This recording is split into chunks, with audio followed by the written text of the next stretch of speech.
Hey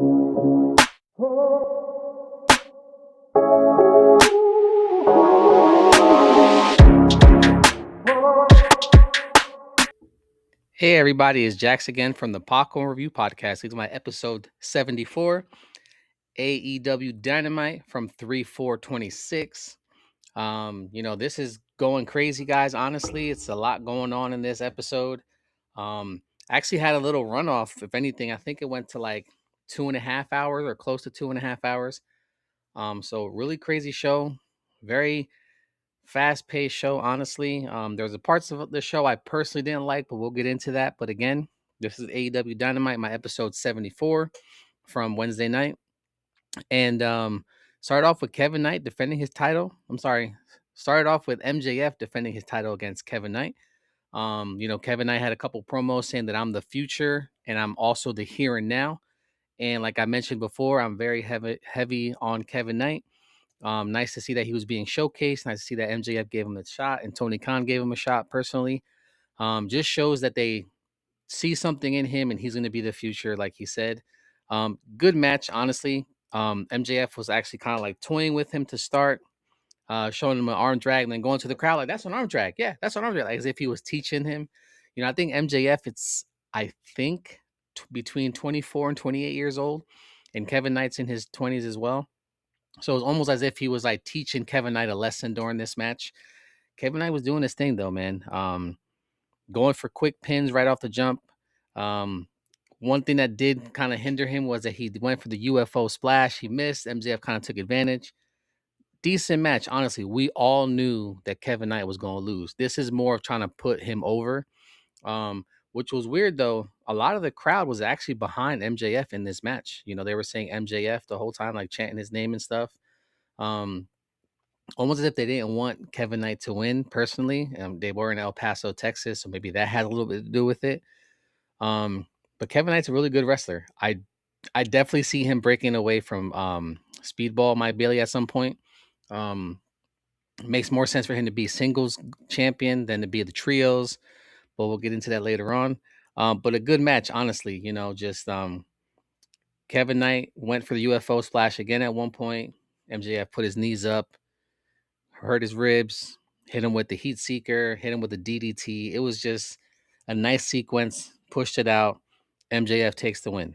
No shit, though. We all knew that MJF was going to win, especially that he has a title shot or a defense against Hangman on the 15th at Revolution. So, Revolution being a good card, guys. They're building the shit out of that card as well. But good match, good opening match. We all knew that MJF was gonna win that no matter what. Like, even if it was a DQ finish, he still would have won because he's the champion. Champion retains.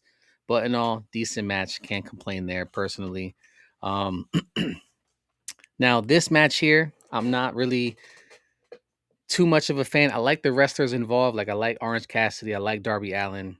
They're wrestling Gabe Kidd and Connors.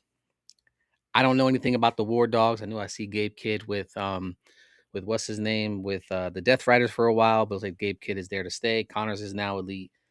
Um, it's an okay match. Before the match starts, this storyline don't care too much about, but I'll go into it. Just you had this match here, and OC and Darby actually take the win. Actually when the match started, they kind of took what's his name, OC out. So Darby Allin was wrestling by himself for half the match. They still got the win. I think Gabe Kidd won the week before against OC, got jumped by him and Connors. Darby made the save. This time, OC and Darby get the win.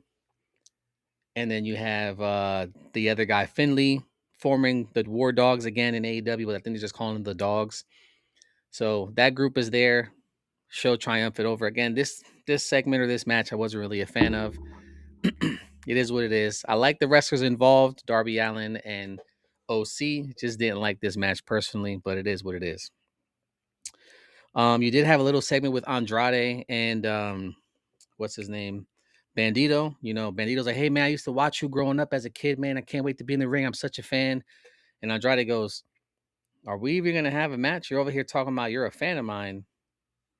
Like, I'm here to wrestle, bro. Like, are you a fan or are you a wrestler? Because if you're a fan, you're gonna lose. Like already putting doubt in Bandito's head. That's gonna be a hell of a match. Also announced for Revolution.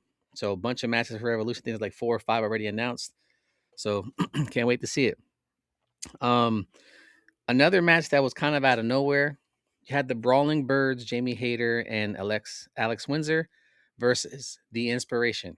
Now, the Inspiration won on their debut in Collision. They're going against the Birds there, the Brawling Birds, and it was just a squash match. Like I didn't expect that at all. Now, the Inspiration, even though they're called the Inspiration, I swear to God, I was just watching the Iconics back from like 2017. That's how I felt. It was like nothing's changed. Their hair color might have changed in their gear, but it was straight up the same gimmick. Um, but they just squashed them. I think it was like a 3-minute match. I was like, what the fuck is this? You brought these girls in there. I thought to make the tag team division better, just had them squash. It should have been like, yeah, those girls are kind of like the Chelsea Green of the tag team division. I get it. You know, Chelsea Green's amazing. These girls are good too. But to make such a big deal about their debut, the Brawling Birds, the Brawling Birds, how strong they are, I get it. They're the stronger powerhouse amongst the two teams, but it didn't have to beat them that bad. It was like I think 3 minutes. You know, it was just beat down, beat down, beat down, pin, done. Bye bye. Kiss the forearm, peace. That's it. So that match and the one with Darby Allin, it was like almost it didn't even need to be done. Hangman had a match too. Local indie talent beat the guy within 30 seconds. Again, what was the point of Hangman's match? Like MJF had a title defense. Hangman had a jobber, and no disrespect to that guy, but he had a jobber. You know, somebody from the Indies came, got paid for the day. Like you could have had Hangman wrestle anybody. Like have a decent match. MJF had a decent match against Kevin Knight. Why couldn't the challenger do the same? Just dumb to me. Well, you did have the Don Callis family kind of like pretty much say like, hey, you guys aren't done yet. You guys have you guys also said that you guys would defend those titles, whenever, and now's whenever. Kevin Knight came out, Speedball came out, and Kevin Knight's hurt again from his match, has his ribs taped up, and he was like, hey, you guys said whenever, so today's whenever. The main event on Dynamite is going to be the Don Callis family, Pro Kata and Mark Davis versus Jet Speed Rodeo. Okay. They say, yeah, they about to run it. But, we'll get to that. Brody King calls out Swerve. Comes to the ring, interrupts, comes to the ring, calls out Swerve. And Nana comes out, just to get his attention. Swerve attacks Brody King from the back and chokes him out over the ring ropes and pretty much says, I'm going to put a chain on a dog this weekend or next weekend. So again, it's announced Brody King versus Swerve at Revolution. I feel like this match should be like hardcore rules, especially after you just choke the guy out on national television. Should be hardcore or some type of stipulation. Yeah, you're going to have Hangman and MJF do a death match, so I get it. But I feel like these two guys got a lot of animosity build up, and there should be some type of stipulation to this match. Like whoever wins gets a title shot against MJF. Something to that effect. Like Brody King's been going on a winning tear. Swerve's going on a winning tear. And I think Swerve will get there first personally, but I feel like there should be some type of stipulation to this match, like hardcore ladder match, strap match. Shit, you just fucking put a collar on that dude. Strap match, dog collar match, something. Make that match mean something. Personally, make it mean something. But then you had John Moxley versus Hechicero. So again, John Moxley's running through the entire Don Callis family. Better match here this week versus Hechicero. And the fans were behind Hechicero. Why? Because they were in Texas, close to Mexico. He's a Mexican luchador, so there was a lot of fans for Hechicero. Yes, the fans are still for John Moxley, especially going against the family. Well, what happened? John wins. And just like that is just like, it's just insane to me how it happens. Like you have John Moxley win. And again, it was a good match because Hechicero could wrestle. He's just a bigger dude. Nothing crazy there, but a good match. So the Don Callis family has taken, I think, like 3 or 4 L's in the past month versus John Moxley for these eliminated tournaments. Do I wish Takeshita wins? Yes. I feel like Takeshita should win and take the title and remove himself from the Don Cal semi. But what I think is going to happen at Revolution, there's going to be a no time limit on that match. So they're going to wrestle probably for like 30, 40 minutes. And I think Okada's going to cost Takeshita the match. And that's going to be the straw that break the camel's back. And that's going to be Takeshita to leave. I could be wrong, but I really think that Takeshita is going to lose because of Okada.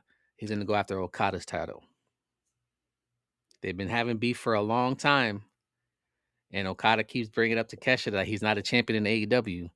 He is in New Japan. I think he's like the television champion in New Japan, but not in AEW. So I think Okada's like going that route. But we'll see, guys. I really think I want Okada to win. Takeshita to win, but I think Okada's going to cost him the match. I hope I'm wrong. Maybe Takeshita just wins outright, and then he breaks off from the Don Callis because he says he don't need those guys, or Takeshita losing the match because of Okada. Ooh, excuse me. That sucks. But he loses the match because of Okada, and then him and Okada beef in the next pay-per-view. That's my personal opinion. Y'all let me know what y'all think in the comments. You had Tekla versus Thunder Rosa. Now, Thunder Rosa is also Mexican. She's also from Mexico. But she's living in Texas. She's been living there for the last, I don't know, she said like 5 or 10 years or maybe more. So the fans were really behind her. She came out in like her Mexican, sugar skull paint, but came out dressed up in the Texas flag and came out with the Texas flag. So I thought she was going to come out with both, especially what's going on right now in the world, but she can do whatever she wants. Again, Thunder Rosa is the favorite to start. And during the match, you can tell like they either didn't talk about their match fully or they didn't have a plan, because during the match, you kept seeing them talk to each other like, hey, you want to do this? You want to do that? Hey, let's go outside and do this. Like you could see it. Like they weren't prepared personally. Still a good match. The girls did their thing. Long story short, Tekla beats Thunder Rosa, which I thought was going to happen. Tekla just won the title. I don't see her dropping it anytime soon. So Thunder Rosa puts up a good fight. Again, it's nice to see that she gets another shot because she had to relinquish it. She technically never lost. So it's nice that this is her second title shot, I think, in the last 2 years, maybe more, maybe 3. But still, decent match. They were both hitting each other hard, doing moves. Tekla with that spider slam off the ropes and then, walking upside down, then hit the spear. Good match. I can't complain. Tekla, I don't know too much about except for AEW. A lot of people online said that she was really good in New Japan. I don't know personally. But she's doing her thing here. Can't complain. She's like the leader of the Triangle of Madness. Don't know if Julia Hart or Sky Blue are ever going to win the tag titles or maybe do something on their own, but we'll see what happens. But after that match, Tekla beats her down. The Sisters of Sin come out and they kind of start beating down on her, on Thunder Rosa, and then you see Chris Statlander come out, kind of dressed like in the Matrix. That's how I took it, or like a Secret Service person came in, protected her, kind of stared down on Tekla, and then it was announced after AEW went off the air. At least that's when I caught it, that they're gonna have Tekla versus Chris Statlander at Revolution. Now I still don't think Tekla's gonna lose. I could be wrong. Maybe they're gonna best of 3 type of deal. I beat you once, you beat me once. The third time's a charm. We'll see how it goes. I still think Tekla's gonna win. But the way that Chris Statlander was acting, at least she's gonna turn heel again. Especially with like I said, the way she was dressed up, Secret Service or Matrix kind of vibe. That's how I got from her. But we'll see, guys. Y'all let me know what y'all think in the comments. Will Chris Statlander win the title, or will she turn on everyone else and turn to the dark side again? You did have a segment also with Tommaso Ciampa, and before he could even get into it, FTR comes out and interrupts, and he's just like, "What's the deal, guys? Oh, we just want to introduce. We just want to say, welcome to the company, welcome to the family. Blah, we're such good friends." He's like, "Friends? We were never friends." Like, kind of pretty. We were never friends. And they kind of went at it. I thought what was going to happen was they were going to get in his face, and he was going to be like, "Well, get a partner. We'll run this, 2-on-2." But no, they're gonna have a match at Collision. Ciampa versus Dax at Collision. Gonna be a good match. Dax is a good singles wrestler. Yeah, he's a good tag team wrestler, but he is a good singles wrestler. So can't wait to see that. Ciampa's good. You also had a segment with FTR with the Young Bucks talking about their signing. They ended up punching out Brandon Cutler. There was no physicality during their meeting, but they did punch out Brandon Cutler because he wasn't part of the deal. So it is what it is. At the end of the day, that was that main event that was announced midway through the day. It was Proto Kata and Mark Davis versus Jet Speed Rodeo. Um, once I heard the match was announced, I knew Jet Speed Rodeo was going to lose. Um, Kevin Knight was injured. Jet Speed, personally, I'm not a fan of his 100% of the time. I don't like his gimmick personally. I know a lot of people do like him. Um, but they just got beat up, got overpowered by the Don Callis family. And who else comes out? The big Hebrew, the bastard himself, MJF, knocks out Hangman, I think with his loaded hand with the ring, knocks out Hangman, costing the titles. We have new trios champions. Pro Kata and Mark Davis. So now Pro Kata or Kyle Fletcher and Okada are both double champions, international and TNT plus trios. Davis got a trios title.